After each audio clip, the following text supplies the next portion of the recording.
ఒరే గుండు అయ్యా, రేపు నేను సీఎంను కలవడానికి హైదరాబాద్ వెళ్తున్నాను. మనకి హోమ్ మినిస్టరీ ఖాయమయ్యేలా ఉంది. దానికి కొందరు అడ్డుపడేలా ఉన్నారు. వాళ్ళ లిస్ట్ చెప్తాను. నేను తిరిగి వచ్చేసరికి వాళ్ళు లేపేయాలి. చెప్పండి అయ్యా.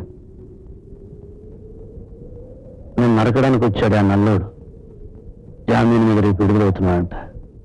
వాళ్ళు లేపేయి. వాడికి జామీన్ ఇచ్చాడు సిఈ గారు. అదొర సత్యం.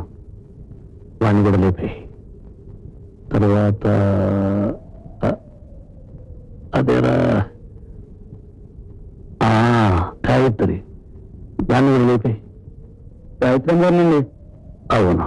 అయ్యా, అమ్మని చంపడం పాపం కదండి. నేను చంపమన్నది నీ అమ్మని కాదురా, నా పెళ్ళాన్ని. నేనుకు పుట్టినవాడిని కాపాడుకోవడం కోసం నా బ్రతుకు కేసులు పెట్టడానికి సిద్ధపడింది.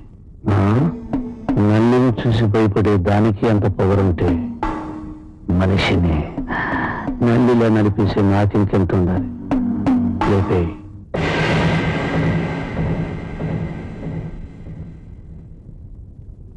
ఏమిటికి ఉన్న వాళ్ళ మౌనంగా ఉన్నావు?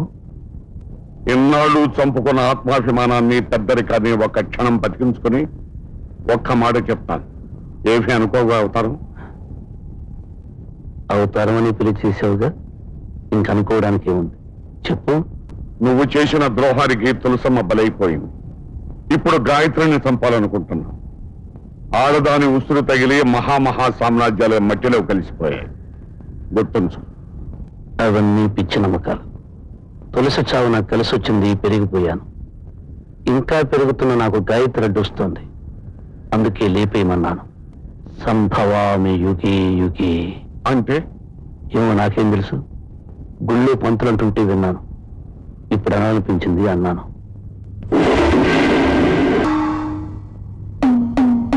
ఏంటి అలా చూస్తున్నారు? ఇది ఆఖరి చూపేమోనని. ఎవరికి? నీకా నాకా? నాకే. ఊళ్ళో గొడవలు జరుగుతున్నాయి కదా, నన్ను చంపేస్తారేమోనని అనుమానం. నిప్పు పెట్టిన వాళ్ళు తప్పించుకుంటారు గాని తగలబడరు. పోనీ నిన్ను చంపచ్చుగా? నన్ను చంపేటంత ప్రేమ ఎవరికుంటుంది? నీకు తప్ప.